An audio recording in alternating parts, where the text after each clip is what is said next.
ನವರಾತ್ರಿಯ 9 ದಿನಗಳು. ಸೊ ಮೊದಲನೇ ದಿನ ನಾವು ಶೈಲಪುತ್ರಿನ ನಾವು ಪೂಜಿಸ್ತೀವಿ.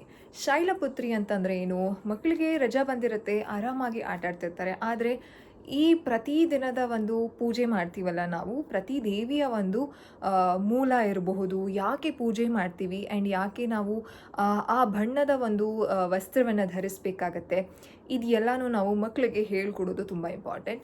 ಮಕ್ಕಳೇ, ಇವತ್ತು ನಾನು ನಿಮಗೆ ಒಂದು ಶೈಲಪುತ್ರಿಯ ಅಂತಂದರೆ ನವರಾತ್ರಿಯ ಮೊದಲ ದಿನ ನಾವು ಪೂಜಿಸುವಂತಹ ಶೈಲಪುತ್ರಿಯ ಬಗ್ಗೆ ನಾನು ನಿಮಗೆ ಕಥೆನ ಹೇಳ್ತೀನಿ. ತುಂಬ ಚೆನ್ನಾಗಿದೆ ಕತೆ, ದಯವಿಟ್ಟು ಕೇಳಿಸ್ಕೊಳ್ಳಿ.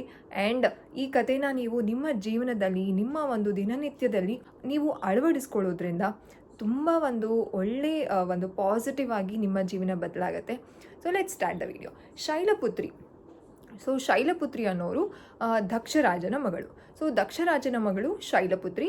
ಈ ಶೈಲಪುತ್ರಿ ಪಾರ್ವತಿ. ಸೊ ಶೈಲಪುತ್ರಿ ಅನ್ನೋದಕ್ಕಿಂತ ಮುಂಚೆ ಪಾರ್ವತಿ ಆಗಿರ್ತಾಳೆ ಇವಳು. ಸೊ ಇವಳು ಪಾರ್ವತಿ ಶಿವನ ಮದುವೆ ಆಗ್ತಾಳೆ. ಇದು ದಕ್ಷನಿಗೆ ಇಷ್ಟ ಇರೋದಿಲ್ಲ, ದಕ್ಷರಾಜನಿಗೆ ಇದು ಇಷ್ಟ ಇರೋದಿಲ್ಲ. ಪಾರ್ವತಿ ಮತ್ತು ಶಿವ ಮದುವೆ ಆಗಿರುವಂತಹ ಸಮಯ ತುಂಬ ಚೆನ್ನಾಗಿರುತ್ತೆ, ಜೀವನ ಎಲ್ಲನೂ ಇರುತ್ತೆ, ಸುಖದಾಯಕವಾದ ಜೀವನ, ಪ್ರೀತಿ ವಾತ್ಸಲ್ಯ ಎಲ್ಲನೂ ಇರುತ್ತೆ ಇಬ್ಬರ ಮಧ್ಯ. ತುಂಬ ಚೆನ್ನಾಗಿ ಲೈಫ್ನ ಎಂಜಾಯ್ ಮಾಡ್ತಿರ್ತಾರೆ ಶಿವ ಮತ್ತು ಪಾರ್ವತಿ. ಇದು ದಕ್ಷರಾಜನಿಗೆ ಇಷ್ಟ ಇರೋದಿಲ್ಲ. ಒಂದು ದಿನ ಮದುವೆ ಸಮಯದಲ್ಲಿ ಏನೋ ಒಂದು ಫಂಕ್ಷನ್ ನಡೀತಾ ಇರುತ್ತೆ. ದಕ್ಷರಾಜ ಅಲ್ಲೇ ಇರ್ತಾನೆ, ಪಾರ್ವತಿ ಮತ್ತು ಶಿವನು ಸಹ ಅಲ್ಲಿ ಹೋಗಿರ್ತಾರೆ. ಶಿವ ಮತ್ತು ಬ್ರಹ್ಮ ದಕ್ಷರಾಜನಿಗೆ ರೆಸ್ಪೆಕ್ಟ್ ಕೊಡೋದಿಲ್ಲ. ಅಂತಂದರೆ ಎಲ್ಲರೂ ನಮಸ್ತೆ ಮಾಡ್ತಿರ್ತಾರೆ. ಈಗ ನಾವು ದೊಡ್ಡವ್ರನ್ನ ನೋಡಿದ ತಕ್ಷಣ ನಾವು ಈ ರೀತಿ ಮಾಡ್ತೀವಿ ಅಲ್ವಾ. ಸೊ ಶಿವ ಮಾಡೋದಿಲ್ಲ. ದಕ್ಷರಾಜನಿಗೆ ಮೊದಲೇ ಶಿವ ಅಂದರೆ ಆಗಲ್ಲ, ಕೋಪ ಬಂದ್ಬಿಡುತ್ತೆ ದಕ್ಷರಾಜನಿಗೆ. ನನಗೇನೆ ರೆಸ್ಪೆಕ್ಟ್ ಕೊಟ್ಟಿಲ್ಲ ಶಿವ ಅಂತ ಕೋಪ ಮಾಡಿಕೊಂಡು ಒಂದು ಯಜ್ಞನ ಅರೇಂಜ್ ಮಾಡ್ತಾರೆ. ಶಿವಂಗೆ ನಾನು ತಕ್ಕ ಪಾಠ ಕಲಿಸ್ತೀನಿ, ಶಿವ ನನಗೆ ಒಂದು ಮರ್ಯಾದೆ ಕೊಟ್ಟಿಲ್ಲ, ಇನ್ನೂ ಹೆಚ್ಚಾಗಿ ನಾನು ಡಿಸ್ರೆಸ್ಪೆಕ್ಟ್ನ ಮಾಡ್ತೀನಿ ಅಂತ ಒಂದು ಹರ್ಟ್ ಮಾಡೋದಕ್ಕೋಸ್ಕರನೇ, ಬೇಜಾರು ಮಾಡೋದಕ್ಕೋಸ್ಕರನೇ, ಒಂದು ರಿವೆಂಜ್ ತೀರಿಸ್ಕೊಳ್ಳೋದಕ್ಕೋಸ್ಕರನೇ ಒಂದು ಯಜ್ಞ ಯಾಗಾದಿಗಳನ್ನೆಲ್ಲ ಅರೇಂಜ್ ಮಾಡ್ತಾನೆ. ಇಡೀ ಪ್ರಪಂಚಾದ್ಯಂತ ಒಂದು ಇಡೀ ವರ್ಲ್ಡ್ ವೈಡ್ ಎಲ್ಲರನ್ನೂ ಇನ್ವೈಟ್ ಮಾಡ್ತಾನೆ, ದೇವತೆಗಳನ್ನೆಲ್ಲನೂ ಕರೀತಾನೆ. ಆದರೆ ಶಿವ ಮತ್ತು ಪಾರ್ವತಿನ ಇನ್ವೈಟೇ ಮಾಡೋದಿಲ್ಲ ದಕ್ಷರಾಜ. ಯಜ್ಞ ಯಾಗಾದಿ ಶುರುವಾಗುತ್ತೆ, ಆ ದಿನ ಬರುತ್ತೆ. ಆದರೆ ಪಾರ್ವತಿಗೆ ಬೇಜಾರಾಗುತ್ತೆ. ಯಾಕೆ ನನ್ನ ಕರೆದಿಲ್ಲ ಅಪ್ಪ ಇವತ್ತು? ದಕ್ಷರಾಜ ನನ್ನ ತಂದೆ, ನನ್ನನ್ನು ಯಾಕೆ ಕರೆದಿಲ್ಲ, ಶಿವನ ಯಾಕೆ ಕರೆದಿಲ್ಲ ಅಂತ ಶಿವನ ಹತ್ರ ಮಾತಾಡ್ತಿರ್ತಾಳೆ ಪಾರ್ವತಿ. ಶಿವ ಹೇಳ್ತಾರೆ, ನೀವು ಹೋಗಂಗಿದ್ರೆ ಹೋಗಿ ಪಾರ್ವತಿ ಅವರೇ, ಹೋಗ್ಬಿಟ್ಟು ಬನ್ನಿ ಅಂತ ಹೇಳ್ತಾರೆ. ಅದು ನನ್ನ ತಂದೆ ಮನೆ, ನಾನು ನನ್ನ ತಂದೆ ಮನೆಗೆ ಹೋಗೋದಕ್ಕೆ ಏನು, ನಾನು ಹೋಗಿ ಬರ್ತೀನಿ ಅಂತ ಪಾರ್ವತಿ ಯಜ್ಞ ಯಾಗಾದಿಗೆ ಹೋಗ್ತಾರೆ. ಪಾರ್ವತಿ ಹೋಗಿದ ತಕ್ಷಣ ಫುಲ್ಲು ಮೆಸ್ಮರೈಸ್ ಆಗಿಬಿಡ್ತಾರೆ. ಸರ್ಪ್ರೈಸ್ ಆಗುತ್ತೆ ಪಾರ್ವತಿಗೆ. ಯಾಕಂತಂದರೆ ಇಡೀ ಒಂದು ಪ್ರಪಂಚಾದ್ಯಂತ ದೇವತೆಗಳು ಎಲ್ಲರೂ ಇರ್ತಾರೆ. ಆದರೆ ನನಗೆ ಮತ್ತು ಶಿವಂಗೆ ಇನ್ವೈಟ್ ಮಾಡಿಲ್ವಲ್ಲ ದಕ್ಷರಾಜರು, ನನ್ನ ತಂದೆ ಅಂತ ಯೋಚನೆ ಮಾಡಿಕೊಂಡು ಆರಾಮಾಗಿರ್ತಾರೆ. ಜನಗಳು ಓಡಾಡ್ತಿರ್ತಾರೆ. ಪೂಜೆ ಮನೆಯಲ್ಲಿ ಫಂಕ್ಷನ್ ಅಂದರೆ ನಿಮ್ಮ ಮನೆಯಲ್ಲೂ ಅದೇ ರೀತಿ ಇರುತ್ತೆ ಅಲ್ಲ, ಎಲ್ಲರೂ ಓಡಾಡ್ತಿರ್ತಾರೆ. ಊಟ ಭೋಜನ, ಭೂರಿತವಾದ ಭೋಜನ ಇರುತ್ತೆ, ಎಲ್ಲನೂ ಇರುತ್ತೆ. ಎಲ್ಲ ಹೊಸ ಡ್ರೆಸ್ಗಳೆಲ್ಲ ಹಾಕ್ಕೊಂಡು ಚೆನ್ನಾಗಿ ಸೆಲೆಬ್ರೇಟ್ ಮಾಡ್ತಿರ್ತಾರೆ. ದಕ್ಷ ಶುರು ಮಾಡ್ತಾನೆ, ದಕ್ಷರಾಜ ಪಾರ್ವತಿಗೆ ನನಗೇನೆ ರೆಸ್ಪೆಕ್ಟ್ ಕೊಡೋದಿಲ್ಲ, ಅವನು ಕತ್ತು ತುಂಬ ಹಾವುಗಳನ್ನ ಹಾಕ್ಕೊಂಡಿರ್ತಾನೆ. ಶಿವ ಅವನು ಮೈ ಮೇಲೆಲ್ಲ ಬೂದಿ ಇರುತ್ತೆ. ಅದಾದಮೇಲೆ ಅವನು ಎಷ್ಟು ವಾಸನೆ ಬರ್ತಾನೆ, ಸ್ನಾನನೇ ಮಾಡಿರೋದಿಲ್ಲ, ಜುಟ್ಟೇ ಕಟ್ಟಿಲ್ಲ ಅವ್ನಿಗೆ ಎಷ್ಟು ಜುಟ್ಟೆಲ್ಲ ಗಂಟೆಲ್ಲ ಕಟ್ಕೊಂಡ್ಬಿಟ್ಟಿದೆ. ಯಪ್ಪ, ಶಿವ ಅಂದರೆ ಅಸಹ್ಯ, ನನಗಂತೂ ಶಿವ ಅಂದರೆ ಇಷ್ಟ ಇಲ್ಲ. ಪಾರ್ವತಿಗೆ ತುಂಬ ಕೋಪ ಬರುತ್ತೆ. ದಕ್ಷರಾಜಂಗೆ ಹೇಳ್ತಾರೆ, ತಂದೆಯವರೇ, ಈ ರೀತಿ ನೀವು ಬೇರೆಯವ್ರ ಬಗ್ಗೆ ಅವ್ರು ಇಲ್ಲದೆ ಇರುವಂತಹ ಸಮಯದಲ್ಲಿ ಮಾತಾಡಬಾರ್ದು. ನಾವು ಯಾರ ಬಗ್ಗೆನೂ ಆ ವ್ಯಕ್ತಿ ಇಲ್ಲದೆ ಇರುವಂತಹ ಸಮಯದಲ್ಲಿ ನಾವು ಮಾತಾಡಬಾರ್ದು, ಅದು ತಪ್ಪು. ಸೊ ಪಾರ್ವತಿ ಹೇಳ್ತಾರೆ ದಕ್ಷರಾಜನಿಗೆ, ಈ ರೀತಿ ಮಾಡೋದು ತಪ್ಪಾಗತ್ತೆ, ಆ ರೀತಿ ಮಾತಾಡಕ್ಕೆ ಹೋಗಬೇಡಿ. ಅವರು ನನ್ನ ಪತಿ, ನಾನು ಅವರ ಒಂದು ಸತಿ ಆಗಿದ್ದೀನಿ, ದಯವಿಟ್ಟು ನಾನು ಅವ್ರ ಹೆಂಡತಿ, ದಯವಿಟ್ಟು ನನ್ನ ಮುಂದೆ ಆ ರೀತಿ ಮಾತಾಡಕ್ಕೆ ಹೋಗಬೇಡಿ. ಆ್ಯಂಡ್ ಅವ್ರಿಲ್ಲ ಅಂತಂದ್ರೂ ಆ ರೀತಿ ಮಾತಾಡಕ್ಕೆ ಹೋಗಬೇಡಿ ದಕ್ಷರಾಜ ಅವರೇ ಅಂತ ರಿಕ್ವೆಸ್ಟ್ ಮಾಡ್ಕೊಳ್ತಾಳೆ. ದಕ್ಷರಾಜ ಕೇಳೋದೇ ಇಲ್ಲ, ಇನ್ನೂ ಹೆಚ್ಚು ಮಾಡ್ತಾನೆ. ಪಾರ್ವತಿಗೆ ಕೋಪ ತಡೆಯೋದಕ್ಕಾಗೋದಿಲ್ಲ. ಏನು ಮಾಡಬೇಕು, ನನ್ನ ಒಂದು ಶಿವ, ನಾನು ಮೆಚ್ಚಿರುವಂತಹ ಶಿವ, ನಾನು ಶಿವನ ಮಡದಿ, ನನ್ನ ಮುಂದೆನೇ ನನ್ನ ತಂದೆ ಈ ರೀತಿ ಶಿವನ ಬಗ್ಗೆ ಮಾತಾಡ್ತಾರೆ ಅಂತಂದರೆ ಎಷ್ಟು, ನಾನು ಏನಾದರೂ ಇವರಿಗೆ ಒಂದು ತಕ್ಕ ಪಾಠ ಕಲಿಸ್ಬೇಕು ಅಂತ ಅಂದ್ಬಿಟ್ಟು ಪಾರ್ವತಿ ಏನು ಡಿಸೈಡ್ ಮಾಡ್ತಾರೆ ಅಂತಂದರೆ, ಯಜ್ಞ ಯಾಗಾದಿ ಅಂತಂದರೆ ಜೋರಾಗಿ ಯಜ್ಞ ಯಾಗಾದಿ ಮಾಡ್ತಿದ್ದಾರೆ ಅಂದರೆ ಒಂದು ಅಗ್ನಿಕುಂಡ, ದೊಡ್ಡದಾಗಿ ಒಂದು ಅಗ್ನಿಕುಂಡ ಉರಿತಾ ಇರುತ್ತೆ. ಸೊ ಪಾರ್ವತಿ, ನೀವು ಈ ರೀತಿ ಮಾಡಿದ್ದು ನನಗೆ ಇಡಿಸ್ಲಿಲ್ಲ, ನೀವು ತುಂಬ ದೊಡ್ಡ ತಪ್ಪು ಮಾಡಿದ್ದೀರಾ ದಕ್ಷರಾಜ ಅವರೇ, ಅಪ್ಪ ಅಂದರೆ ತಂದೆ, ನೀವು ತುಂಬ ದೊಡ್ಡ ತಪ್ಪು ಮಾಡಿದ್ದೀರಾ, ನಾನು ಇದಕ್ಕೆ ಈ ಬೆಂಕಿಗೆ ಆಹುತಿ ಆಗ್ತೀನಿ, ನಿಮಗೆ ಇದು ನೀವು ಮಾಡಿದ್ದು ಸರಿ ಇಲ್ಲ, ನಾನು ಇದಕ್ಕೆ ಆಹುತಿ ಆಗಿ ನಿಮಗೆ, ನೀವು ಮಾಡಿದ್ದು ಸರಿನಾ ಅಂತ ನೀವೇ ಇದು ಮಾಡ್ಕೊಳ್ಳಿ, ನಾನು ಇದಕ್ಕೆ ಆಹುತಿ ಆಗ್ತಾ ಇದ್ದೀನಿ ಅಂತ ಅಂದ್ಬಿಟ್ಟು, ನನಗೆ ಇದನ್ನು ಕೇಳಿಸ್ಕೊಳ್ಳೋಕ್ಕಾಗ್ತಿಲ್ಲ ನನಗೆ ಅಂತ ಅಂದ್ಬಿಟ್ಟು ಬೆಂಕಿಗೆ ಆರೇ ಬಿಡ್ತಾಳೆ. ಅಲ್ಲಿ ಅಂದರೆ ಪಾರ್ವತಿ ಬೆಂಕಿಗೆ ಆರ್ಬಿಡ್ತಾಳೆ. ಅಲ್ಲಿದ್ದವ್ರಿಗೆಲ್ಲ ಏನಾಗ್ತಿದೆ ಅನ್ನೋದೇ ಗೊತ್ತಾಗೋದಿಲ್ಲ. ಆ ಸಮಯದಲ್ಲಿ ದಕ್ಷ ಏನು ಮಾತಾಡಿದ್ರು, ಪಾರ್ವತಿ ಯಾಕೆ ಅಗ್ನಿಕುಂಡಕ್ಕೆ ಆರ್ಬಿಟ್ರು ಅಂತಂದ್ಬಿಟ್ಟು ಪಾರ್ವತಿ ಕಂಪ್ಲೀಟಾಗಿ ದಹನ ಆಗೋಗ್ತಾರೆ, ಸುಟ್ಟೋಗ್ತಾರೆ. ಏನಾಗ್ತಿದೆ ಅಂತ ಯಾರಿಗೂ ಗೊತ್ತಾಗೋದಿಲ್ಲ. ದಕ್ಷಂಗೆ ಭಯ ಶುರು ಆಗುತ್ತೆ. ಅಯ್ಯೋ ಏನಾಗೋಯ್ತಪ್ಪ, ನಾನು ಎಂಥ ತಪ್ಪು ಮಾಡಿಬಿಟ್ನಪ್ಪ, ಅಯ್ಯೋ ಪಾರ್ವತಿ ಪಾರ್ವತಿ ಅಂತ ಎಲ್ಲ ತುಂಬ ಭಯ ಆಗುತ್ತೆ. ಶಿವ ಬಂದಿರಲಿಲ್ಲ, ಶಿವ ಅವರ ಒಂದು ಆಸ್ಥಾನದಲ್ಲೇ ಇದ್ದರು. ಶಿವನಿಗೆ ಗೊತ್ತಾಗುತ್ತೆ, ಶಿವನ್ ಅಂದರೆ ಒಂದು ಆರ್ಟ್ ಟು ಆರ್ಟ್ ಕನೆಕ್ಷನ್ ಅಲ್ವಾ. ಶಿವ ಅಂತಂದರೆ ಮಹೇಶ್ವರ ಲೋಕನೇ ತಿಳ್ಕೊಂಡಿರೋನು.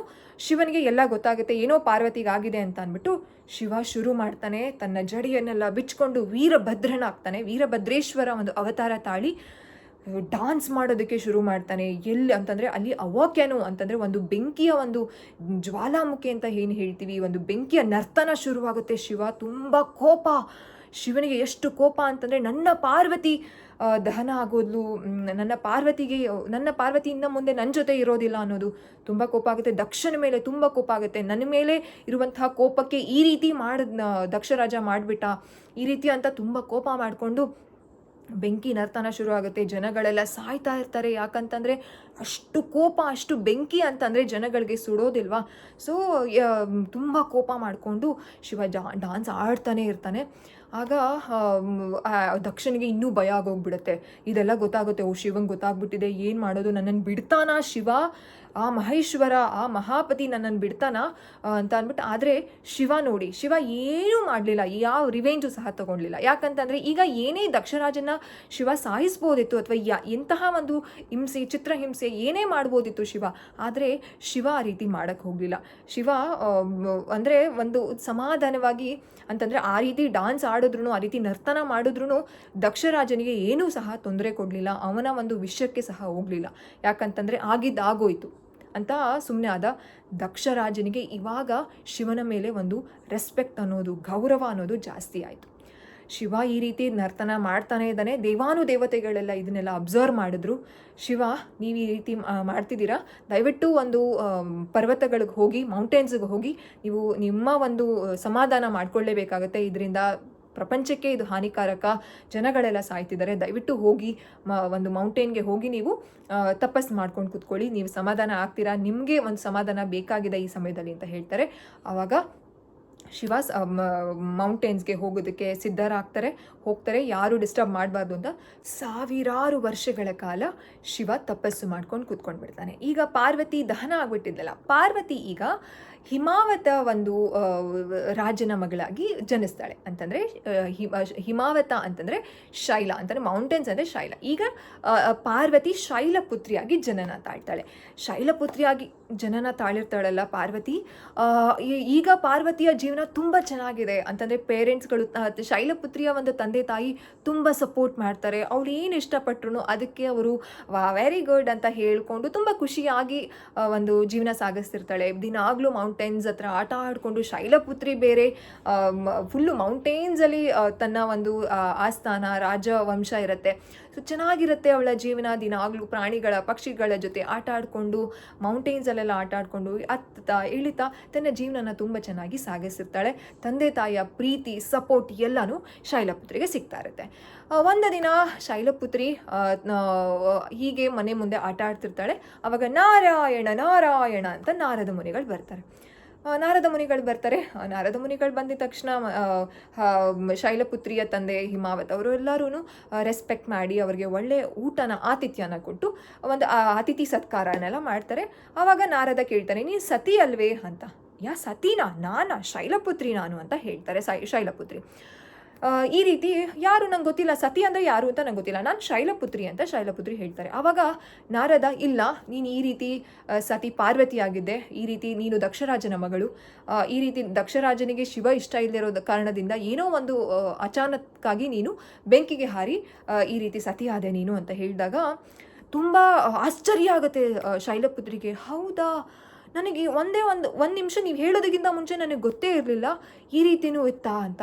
ನಾರದ ಮುನಿಗಳು ಹೇಳ್ತಾರೆ, ಯಾಕೆ ನೀನು ಹೋಗಿ ಪರ್ವತದ ಮೇಲೆ ಹೋಗಿ ಶಿವನಿಗೆ ನಿನ್ನ ಒಂದು ಸ್ಟೋರಿನ ಹೇಳಿ, ನಿನ್ನ ಒಂದು ಜನ್ಮ ನೀನು ತಾಳಿದ್ಯಾ ಅಂತ ಯಾಕೆ ಹೇಳಬಾರ್ದು ಅಂತ ಹೇಳಿದಾಗ ಯೋಚನೆ ಮಾಡಿ ನಾನು ಹೋಗ್ತೀನಿ ಅಂತ ಹೇಳ್ತಾರೆ. ತಂದೆ ತಾಯಿಗೆ ಅಂತಂದರೆ ಶೈಲಪುತ್ರಿಯ ತಂದೆ ತಾಯಿಗೆ ಭಯ ಆಗುತ್ತೆ. ಅಬ್ಬಾ ಬೇಡಮ್ಮ, ಹೇಗೆ ಸಾಧ್ಯ, ಅಷ್ಟು ಸುಲಭ ಅಲ್ಲ, ಬೆಟ್ಟ ಹತ್ತಬೇಕು, ಬೆಟ್ಟ ಇಳಿಬೇಕು, ಪರ್ವತ, ಅದು ಮೌಂಟೇನ್ಸು, ಆಗಲ್ಲಮ್ಮ, ಕಷ್ಟ ಆಗುತ್ತೆ, ಯೋಚನೆ ಮಾಡು ಅಂತಾರೆ. ಹೌದು, ಕಷ್ಟ ಆಗುತ್ತೆ ನನಗೆ, ಆದರೆ ನಾನು ಇದನ್ನು ಚಾಲೆಂಜ್ ಆಗಿ ತೊಗೊಳ್ತೀನಿ, ಹೋಗ್ತೀನಿ ಅಂತ ಶೈಲಪುತ್ರಿ ಒಂದು ದಿಟ್ಟ ನಿರ್ಧಾರ ತಗೊಳ್ತಾಳೆ. ಈ ದಿಟ್ಟ ನಿರ್ಧಾರ ತೊಗೊಂಡು ನಾರದ ಮುನಿ ಹತ್ರ ಹೇಳ್ತಾಳೆ, ನಾನು ಹೋಗ್ತೀನಿ ಅಂತ. ಸರಿ, ನೀವು ಹೋಗಿ ಶೈಲಪುತ್ರಿ ಅವರೇ, ಆದರೆ ನಿಮಗೆ ಕಷ್ಟ ಆಗ್ಬೋದು ನೀವು ಒಬ್ಬರೇ ಹೋಗೋದಕ್ಕೆ, ನಂದಿ ವಾಹನದ ಜೊತೆ ಹೋಗಿ, ನೀವು ಅವರ ಸಹಾಯ ತಗೊಳ್ಳಿ ಅಂತ ನಂದಿ ವಾಹನದ ಜೊತೆ ಶೈಲಪುತ್ರಿ ಪರ್ವತನ ಏರಕ್ಕೆ ಹೋಗ್ತಾಳೆ. ಶಿವನ ಒಂದು ಭೇಟಿ ಮಾಡಿ ಮುಂದೆ ಏನಾಗುತ್ತೆ ಅಂತ ನಾನು ನಾಳೆ ನಿಮಗೆ ಸ್ಟೋರಿ ಹೇಳ್ತೀನಿ. ಶೈಲಪುತ್ರಿ ಅಂದ್ರೇ ಅದೇ ರೀತಿ ಅಂತಂದರೆ, ಈಗ ಏನೋ ಒಂದು ಕೆಲಸ, ಈಗ ನಿಮಗೆ ಸ್ಕೂಲಲ್ಲಿ ಒಂದು ಏನೋ ಅಸೈನ್ಮೆಂಟ್ ಕೊಟ್ಟಿರ್ಬೋದು, ಅಥವಾ ಜೀವನದಲ್ಲಿ ಏನೇ ಒಂದು ಇರ್ಬೋದು, ನನಗೆ ಆಗಲ್ಲ ಅಂತ ಅನ್ನೋದಕ್ಕಿಂತ ನಾನು ಆಗತ್ತೆ, ನಾನು ಮಾಡ್ತೀನಿ. ಈಗ ಕೆಲವರು ಹೇಳ್ತಾರೆ, you're a strong boy, you're a strong girl, you're a brave girl, ನೀನು ತುಂಬ ಪಾಸಿಟಿವ್ ಗರ್ಲ್. ಪಾಸಿಟಿವ್ ಅಂದಿದ ತಕ್ಷಣ ಎಲ್ಲನೂ ಒಂದೇ ಸಮಯದಲ್ಲಿ ಕರೆಕ್ಟಾಗಿ ಮಾಡಿಬಿಡ್ಬೇಕು ಅಂತ ಇಲ್ಲ. ಈಗ ಎಕ್ಸಾಂಪಲ್, ಯಾವುದೋ ಒಂದು ಹೋಮ್ವರ್ಕ್, ಯಾವುದೋ ಒಂದು ಅಸೈನ್ಮೆಂಟ್ ನನಗೆ ಮಾಡೋದಕ್ಕೆ ಭಯ ಆಗುತ್ತೆ, ಆದರೆ ಅಯ್ಯೋ ನನಗೆ ಭಯ ಆಗ್ತಿದೆ, ಏನು ಮಾಡೋದಪ್ಪ, ನಾನು ಮಾಡ್ತೀನಿ, ನಾನು ಟ್ರೈ ಮಾಡ್ತೀನಿ ಅನ್ನೋದು ಶೈಲಪುತ್ರಿಯಲ್ಲಿರುವಂತಹ ಒಂದು ಪಾಸಿಟಿವಿಟಿನ ಅಥವಾ ಒಂದು ಕ್ಯಾರೆಕ್ಟರಿಸ್ಟಿಕ್ಸ್ನ ನಾವು, ಆ ಒಂದು ಫೀಚರ್ಸ್ನ ನಾವು ಶೈಲಪುತ್ರಿಯಿಂದ ತಿಳ್ಕೊಳ್ಬೇಕಾಗತ್ತೆ. ಧೈರ್ಯ ಅಂದಿದ ತಕ್ಷಣ ಒಂದು ಶೈಲಪುತ್ರಿಯಲ್ಲಿ ರಿಯಲ್ ಸ್ಟ್ರೆಂತ್, ಪ್ರತಿಯೊಬ್ಬರಿಗೂ ರಿಯಲ್ ಸ್ಟ್ರೆಂತ್ ಇರುತ್ತೆ. ರಿಯಲ್ ಸ್ಟ್ರೆಂತ್ ಅಂತ ಅಂದರೆ, ಈಗ ನಾನು ಸ್ಟ್ರೆಂತ್ ಆಗಿದ್ದೀನಿ, ನಾನು ಪಾಸಿಟಿವ್ ಆಗಿದ್ದೀನಿ ಅಂತಂದರೆ ನಾನು ಎಲ್ಲನೂ ಸರಿಯಾಗೇ ಮಾಡ್ತೀನಿ, ನಾನು ಮಾಡಿಲ್ಲ ಅಂತಂದರೆ ನಾನು ಲೋ ಅಂತ ಹೇಳ್ಕೊಳ್ಳೋದಕ್ಕಾಗೋದಿಲ್ಲ. ನಾನು ಯಾವುದೋ ಒಂದು ಕೆಲಸ ಮಾಡಬೇಕು, ನೀವೇ ಸ್ಕೂಲಲ್ಲಿ ಯಾವುದೋ ಒಂದು ಕೆಲಸ ಮಾಡಬೇಕು ಅಂತಂದರೆ ನೀವು ಹೆಲ್ಪ್ ಕೇಳಬೇಕಾಗತ್ತೆ, ಭಯ ಪಡಬೇಕು, ಬ್ರೇಕ್ ಡೌನ್ ಆಗಬೇಕು. ಅದಾದಮೇಲೆ ಅದನ್ನು ಎಲ್ಲ ಮೆಟ್ಟು ನಿಂತಾಗ ನೀವು ನಿಮ್ಮ ಶಕ್ತಿ ಅನ್ನೋದು ನಿಮಗೆ ಗೊತ್ತಾಗುತ್ತೆ. ಯಾವುದೇ ಕಾರಣಕ್ಕೂ ಬೇರೆಯವ್ರನ್ನ ಹೆಲ್ಪ್ ಕೇಳೋದಕ್ಕಾಗಲಿ, ಅಂದರೆ ನನಗಾಗಲ್ಲ ಅಂತ ಅಳ್ಕೊಂಡು ಕೂತ್ಕೊಳ್ಳೋದು, ಇಟ್ಸ್ ಕಂಪ್ಲೀಟ್ಲಿ ನಾರ್ಮಲ್. ಸ್ಟ್ರೆಂತ್ ಅಂದ್ರೇ ಅದೇನೆ. ಶೈಲಪುತ್ರಿನೂ ಸಹ ತನ್ನ ಎಡಗೈಯಲ್ಲಿ ತ್ರಿಶೂಲವನ್ನು ಇಟ್ಕೊಂಡು, ತನ್ನ ಬಲಗೈಯಲ್ಲಿ ಒಂದು ತಾವರೆ ಹೂವನ್ನ ಇಟ್ಕೊಂಡು ಅವಳ ಸ್ಟ್ರೆಂತ್ನ ತೋರಿಸ್ತಾಳೆ. ಅಂತಂದರೆ ಶೈಲಪುತ್ರಿನೂ ಸಹ, ಇಲ್ಲ ನನಗಾಗೋದಿಲ್ಲ, ನನ್ನ ಜೀವನ ಚೆನ್ನಾಗಿದೆ, ನಾನು ಯಾಕೆ ಹೋಗಬೇಕು ಶಿವನ ಹತ್ರ ಅಂತಂದಿದ್ರೆ ಈ ಒಂದು 9 ದಿನದ ಒಂದು ಇದು ನಡೀತಾನೆ ಇರಲ್ಲ, ನವರಾತ್ರಿ. ಸೊ ಶೈಲಪುತ್ರಿ ಪಾರ್ವತಿ ಸತಿಯಾಗಿ ಶೈಲಪುತ್ರಿಯಾಗಿ ಜನನ ಆದಾಗ ಅವಳು ಮುಂದೆ ಶಿವನ ಹತ್ರ ಹೋಗಬೇಕು ಅಂದರೆ ಮೌಂಟೇನ್, ಪರ್ವತ ಅಂತಂದರೆ ಅಷ್ಟು ಸುಲಭ ಮಾತದಲ್ಲ ಅಲ್ವಾ. ಸೊ ಪರ್ವತನ ಹತ್ತಿ ಏರಿ ಆ ಅಡೆತಡೆಗಳನ್ನೆಲ್ಲ ದಾಟಿ ಶೈಲಪುತ್ರಿ ಶಿವನ ಹತ್ರ ಹೋಗಿ ಮುಂದೆ ಏನಾಗತ್ತೆ ಅನ್ನೋದೇ ಒಂದು ದೊಡ್ಡ ಮಿರಾಕಲ್. ಆ ಮಿರಾಕಲ್ನ ನೀವು ತಿಳ್ಕೊಬೇಕು ಅಂತಂದರೆ ನಾಳೆ ಸ್ಟೋರಿ ಕೇಳಬೇಕಾಗತ್ತೆ ನೀವು. ಸೊ ಇದು ಇಷ್ಟ ಆಗಿದೆ ಅಂತ ಅಂದ್ಕೊಂಡಿದ್ದೀನಿ. ಪ್ರತಿಯೊಬ್ಬ ಪೇರೆಂಟಿಂಗ್ ಸ್ಟೈಲ್ಗೂ ಇದು ಹೆಲ್ಪ್ ಆಗುತ್ತೆ. ಆ್ಯಂಡ್ ಮಕ್ಳಿಗೂ ಈ ಸ್ಟೋರಿನ ತೋರಿಸಿ, ಮಕ್ಕಳು ದಸರಾ ರಜಾ ಬಂತು ಅಂತಂದರೆ ಆರಾಮಾಗಿ ಆಟ ಆಡ್ತಿರ್ತಾರೆ, ದಟ್ಸ್ ಕಂಪ್ಲೀಟ್ಲಿ ಆಲ್ ರೈಟ್. ಆದರೆ ಈ ಸ್ಟೋರೀಸ್ನ ಯಾಕೆ ದಸರಾ ರಜಾ ಕೊಡ್ತಾರೆ, ಯಾಕೆ ನವರಾತ್ರಿಯನ್ನು ನಾವು ಪೂಜಿಸ್ತೀವಿ, ನವರಾತ್ರಿನ ಯಾಕೆ ಸೆಲೆಬ್ರೇಟ್ ಮಾಡ್ತೀವಿ, 9 ನವಶಕ್ತಿಗಳನ್ನ ನಾವು ಯಾಕೆ ಆರಾಧಿಸ್ತೀವಿ, ಒಂದೊಂದು ಶಕ್ತಿಯಲ್ಲಿ ಒಂದೊಂದು ಇದಿದೆ. ಈ ಒಂದು ಶೈಲಪುತ್ರಿಯ ಶಕ್ತಿ ರಿಯಲ್ ಸ್ಟ್ರೆಂತ್ ಅಂತಂದರೆ ನಮಗೆ ಇರುವಂತಹ ಒಂದು ಸ್ಟ್ರೆಂತ್ನ ನಾವು ಅರ್ಥ ಮಾಡಿಕೊಂಡು ಮಾಡೇ ಮಾಡ್ತೀವಿ, ನಾನು ಬೇರೆ ಸಹಾಯ ತಗೊಂಡು ಅಥವಾ ಪರವಾಗಿಲ್ಲ ನಾನು ಲೇಟ್ ಆದ್ರೂ ಮಾಡ್ತೀನಿ ಅನ್ನುವಂಥ ಒಂದು ಛಲ ಇರುತ್ತಲ್ಲ, ಅದೇ ಸ್ಟ್ರೆಂತು. ಇದನ್ನು ನಾವು ಶೈಲಪುತ್ರಿಯಿಂದ ಕಲ್ತ್ವಿ. ನಾಳೆ ಬ್ರಹ್ಮಚಾರಿಣಿಯಿಂದ ಇನ್ನೊಂದು ಇತಿಹಾಸ ಸೃಷ್ಟಿಸಿರುವಂತಹ ಕಥೆಯನ್ನು ನಾವು ಕಲಿಯೋಣ, ತಿಳ್ಕೊಳ್ಳೋಣ. ಯಾಕಂತಂದರೆ ತಿಳ್ಕೊಳ್ಳೋದು ತುಂಬ ಇಂಪಾರ್ಟೆಂಟ್. ಕಲಿಕೆ ಅನ್ನೋದು ಹುಟ್ಟಿದಾಗಲಿಲ್ಲ ಸಾವಿನವರೆಗೂ ಕಲಿಕೆ ಇರುತ್ತೆ. ಸೊ ಆ ಕಲಿಕೆಯಲ್ಲಿ ನನ್ನ ಒಂದು ಪುಟ್ಟ ಪ್ರಯತ್ನ ನಿಮಗೆ ತಿಳಿಸೋದ್ರಲ್ಲಿ ಸೊ ನಿಮಗೆ ಇಷ್ಟ ಆಗಿದೆ ಅಂತ ಅಂದ್ಕೊಂಡಿದ್ದೀನಿ. ನಾಳೆ ಇನ್ನೊಂದು ಸ್ಟೋರಿ ಜೊತೆ 9 ದಿನದ ಸ್ಟೋರಿಯಲ್ಲಿ ಮೊದಲನೇ ದಿನದ ಸ್ಟೋರಿ ಮುಗಿತು, 2ನೇ ದಿನದ ಸ್ಟೋರಿ ಜೊತೆ ನಾನು ಬರ್ತೀನಿ. Take care all of you, love you all, bye. Thanks for watching. ನೀವೇನು ಅದಿತಿ ಕೃಷ್ಣ ಯೂಟ್ಯೂಬ್ ಚಾನಲ್ನ ಸಬ್ಸ್ಕ್ರೈಬ್ ಮಾಡ್ಕೊಂಡಿಲ್ಲ ಅಂತಂದರೆ ಈಗಲೇ ಮಾಡ್ಕೊಳ್ಳಿ. Thanks for watching, bye.